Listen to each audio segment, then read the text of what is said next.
ស្ពានយក្សពីលើពពក Danyang Kunshan Grand Bridge ប្រទេសចិនសួស្តីបងប្អូនទាំងអស់គ្នាថ្ងៃនេះខ្ញុំមានប្រធានបទដ៏អស្ចារ្យមួយមកនិយាយជាមួយបងប្អូនគឺស្ដីពីស្ពានយក្សពីលើពពកនៅប្រទេសចិនតើអ្នកធ្លាប់ស្រមៃឃើញស្ពានដែលវែងជាងចម្ងាយពីភ្នំពេញទៅកំពង់សោមទៅទៀតទេនេះគឺជា Danyang Kunshan Grand Bridge ដែលជាស្ពានវែងជាងគេបំផុតក្នុងពិភពលោកដែលត្រូវបានកត់ត្រាដោយកំណត់ត្រា Guinness ថ្ងៃនេះយើងនឹងទៅស្វែងយល់ពីប្រវត្តិទំហំតម្លៃនិងបច្ចេកវិទ្យាដ៏អស្ចារ្យនៃស្ពានមួយនេះជាដំបូងយើងមកមើលទីតាំងរបស់ស្ពាននេះសិន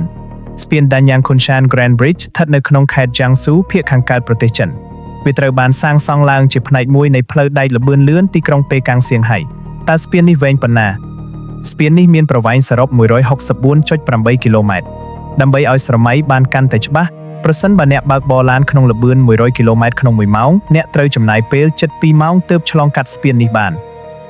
ស្ពាននេះវែងជាង680ដងនៃ Palm Tower Bridge នៅទីក្រុងឡុងស្ពាននេះចាប់ផ្ដើមពីទីក្រុង Danyang ឆ្លងកាត់ទីក្រុងធំៗដូចជា Changzhou, Wuxi, Suzhou ហើយបញ្ចប់នៅ Kunshan ឥឡូវយើងមកមើលពីរបៀបសាងសង់ស្ពានដ៏ធំសម្បើមនេះតើអ្នកណាជាអ្នកសាងសង់ក្រុមហ៊ុន China Road and Bridge Corporation កម្មករជាង 10,000 នាក់ចំណាយពេលសាងសង់4ឆ្នាំចាប់ពីឆ្នាំ2006រហូតដល់ឆ្នាំ2010តើស្ពាននេះធ្វើពីអ្វីស្ពាននេះជាប្រភេទ Viaduct ដែលផ្សំឡើងពីផ្នែកតូចៗជាច្រើនភ្ជាប់គ្នាប្រអប់ធ្នឹមចំនួន 4,500 ដុំនីមួយៗមានទម្ងន់ 900 តោនដៃថែបសរុប 49 តោនបង្គោលជើងស្ពានប្រហែល 5,000 បង្គោលតើត្រូវចំណាយប្រាក់ប៉ុន្មានថវិកាសាងសង់សរុបប្រហែល 8.5 លានដុល្លារ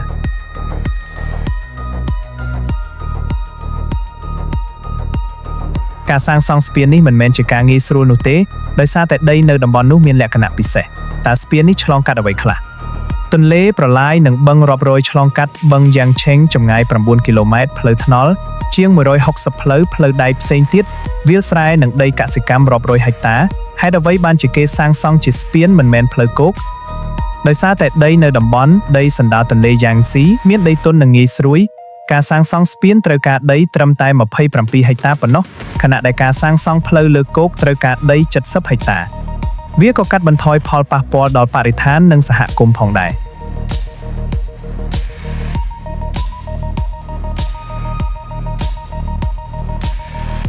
សំណួរមួយទៀតគឺតើស្ពាននេះមានសុវត្ថិភាពប៉ុណ្ណាស្ពាននេះត្រូវបានរចនាឡើងដើម្បីទប់ទល់នឹងគ្រោះធម្មជាតិដ៏ខ្លាំងក្លាតើស្ពាននេះអាចទប់ទល់នឹងអ្វីខ្លះ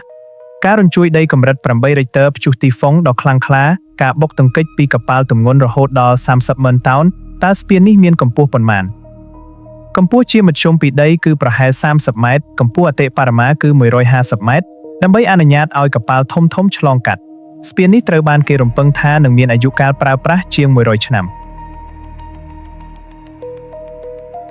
គោលបំណងសំខាន់នៃស្ពាននេះគឺដើម្បីកាត់បន្ថយពេលវេលាធ្វើដំណើរទៅកាន់ទីក្រុងធំៗនានា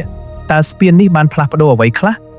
ពេលវេលាធ្វើដំណើរពី Ningbo ទៅ Jiaxing ពីមុន 4.5 ម៉ោងឥឡូវ2ម៉ោងចម្ងាយ 1000 គីឡូម៉ែត្រពីប៉េកាំងទៅសៀងហៃពីមុន18ម៉ោងឥឡូវប្រហែល5ម៉ោងស្ពាននេះមានស្ថានីយ៍រថភ្លើងចំនួន4នៅលើស្ពានផ្ទាល់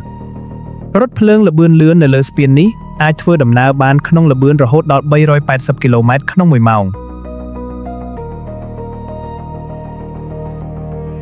សរុបមក Danyang Kunshan Grand Bridge គឺជាស្ពានដ៏អស្ចារ្យមួយដែលបង្ហាញពីសមត្ថភាពផ្នែកវិស្វកម្មនិងការសាងសង់របស់ប្រទេសចិន